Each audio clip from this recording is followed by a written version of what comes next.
Hello and welcome to the 23rd installment of my grading of all of the base game cards.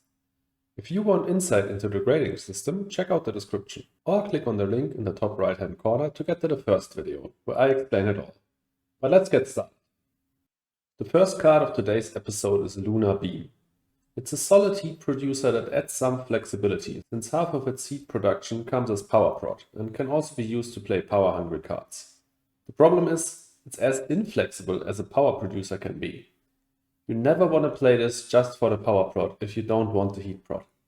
Let's say you've got an insane long game setup with AI Central on hand and Earthcat already down. Playing Lunar Beam would allow you to play AI, but you'd want literally any other power prod card instead of it. Why? Well, it's expensive, since you're playing for the heat prod as well, and the negative cash prod really hurts when going for an engine strat. On the other hand, if you're going for a fast game and want power prod to play GHG factories, for example, then there's nearly no better card than Lunar Beam. I think on average these factors just average out, and Lunar Beam lands in C tier. You know which card you could play after Lunar Beam? Magnetic Field Dome. Would you want to do that? Well, absolutely not. This card is hot garbage, and for two reasons. A, it's super expensive to get down due to its power cost. Just imagine playing geothermal power into Magnetic Field Dome. It would cost you 22 MC to get 1 TR and 1 plant prod. And B, you normally want to get plant prod in conjunction with heat prod, and when playing this card you get one at the cost of the other. That's not really what you want. So when is this card even useful? I'd say in one specific scenario. In the last few gens when the heat is already maxed out, but there are still oxygen steps remaining and you got a lot of steel and power prod around. And even then, I'd probably only want to play it if I drew it for free. For me, Magnetic Field Dome is an F tier card. In most scenarios, it's just that. Well, the next card on our list is Magnetic Field Generators, and it's pretty similar to Magnetic Field Dome, just bigger. It has the same problems too, as it's way too expensive and sacrificing power/heat prod for plant prod is just not great if you want to rush. And again, it has the same niche scenario in which it is okay. If you're swimming in steel and have a lot of power prod with the heat track already maxed out.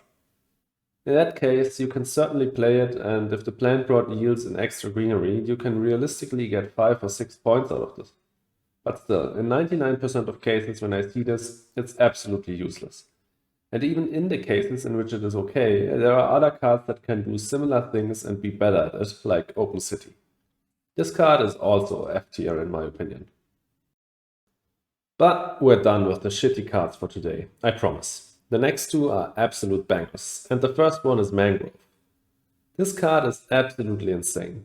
For 12 plus 3 MC, you not only get the cheapest greenery in the game, but it also comes with a point, can be placed on ocean tiles to get another point out of an awkward city, and also comes with a plant tag for viral, decomposers or ecozone. It can be a vital card to help you end, as taking oxygen steps is rather costly otherwise. The high temperature requirement means that you can't use it for taking the bonus temperature bump, but most times you'll still get an oxygen step out of it at least. All in all, I think Mangrove is really strong and absolutely underrated with newer players. Even I didn't see its full potential until a while ago. It's very high A tier in my opinion. A card that certainly can't be placed in A tier is Mars University. This card is as S tier as it gets. It can draw you a ton of cards during the course of a game, and if you play this early, it means that your opponent will have to cut nearly every science tag he sees just because it grants you a cycle. Mazu can even be played late game, as it grants a point, can be paid for with leftover steel, and cycles itself out immediately.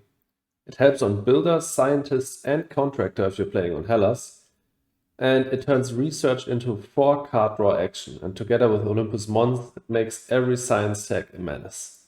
It's truly one of the most scary cards in the game, and it's S tier for sure. Thanks so much for watching. Let me know in the comments whether you agree with my ratings, or if not, how you would have rated them differently. Also, if you enjoyed the video, please leave a like and consider subscribing. And lastly, please check out my Twitch and my Twitter. See you in the next video.